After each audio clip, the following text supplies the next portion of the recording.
তো চলো গাইজ, রাখির পরের দিন ঠিক কী কী করলাম সেগুলোই তোমাদের সাথে শেয়ার করি। তোমাদেরকে আগের একটা ভিডিওতে আমি বলেছিলাম কোনো কারণে আমার বোন রাখির দিন আসতে পারিনি, তো ও কিন্তু রবিবার দিন সকালবেলায় চলে এসেছে আর দাদাকে রাখিটা পরিয়ে দিয়েছিল। হ্যাঁ, তোমরা অনেকেই বল যে রবিবারে তো কোনো পূর্ণিমা ছিল না, কিন্তু কি করব গাইজ বলো, এখন বোনের বিয়ে হয়ে গেছে, অনেক কিছু মেনটেন করতে হয় তাকে। তো পূর্ণিমা ছাড়াই কিন্তু দাদাকে বোন রাখি পরিয়ে দিয়েছিল আর অনেক মিষ্টি নিয়ে এসেছিল, তার সাথে কিন্তু দাদার জন্য গিফটও এনেছিল। তো দেখো, দাদাকে কিন্তু বোন রাখি পরিয়ে দিয়েছে আর সাথে কিন্তু আমার মাম্মাম তার মামার কোলে একদম চুপটি করে বসে আছে। তো দাদাকে বোন কি গিফট দিল সেটাই আর কি তোমাদের সাথে শেয়ার করব। আর আমার দাদা কিন্তু সব সময় বলে যে আমার জন্য কোনো গিফটই তোদের আনতে হবে না। আমার দাদা কিন্তু গিফট পেয়ে একদম খুশি হয়নি, কারণ ও সব সময় বলে যে তোরা আয়, আমরা 3 ভাই বোন সব সময় একসাথে এইভাবেই থাকবো। ও এতেই খুশি, ও কোনো গিফট চায় না। তবুও দাদার রাখি বলে কথা, দাদাকে তো কিছু গিফট দিতেই হয়। তো দেখো, দাদাকে এই জামাটা কিন্তু বোন দিয়েছে, খুব সুন্দর হয়েছে। আর বোনকেও কিন্তু দাদা এই গিফটটা দিয়েছিল। অনেকদিন পর 3 ভাই বোন একসাথে হলাম আর এই ভিডিওতে কিন্তু অনেক খাওয়া দাওয়া, অনেক মজা আছে। তো সব কিছু দেখতে হলে কিন্তু আমার সাথে পুরো ভিডিওটাই তোমাদের থাকতে হবে।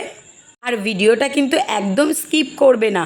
আর কি কি করলাম সারাদিন সেগুলোই তোমাদের সাথে সব শেয়ার করব। দেখো, ফাইনালি কিন্তু দাদার রাখি পরানো হয়ে গেছে, বোন আর কি দাদাকে রাখি পরিয়ে দিয়েছে।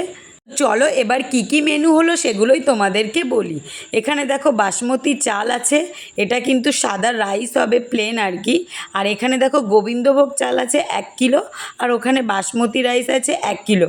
আর দাদা কিন্তু পনিরও নিয়ে এসেছিল।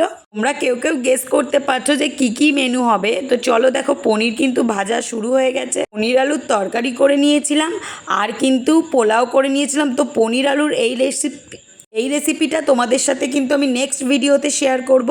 তো গাইজ দেখো কতটা টেস্টি হয়েছে, তোমরা দেখেই বুঝতে পারছো। এতে কিন্তু জাস্ট অসাধারণ হয়েছিল। আর তার সাথে কিন্তু লাল লাল ঝোল ঝোল মাংস হয়েছিল, পাতলা ঝোল আর কি।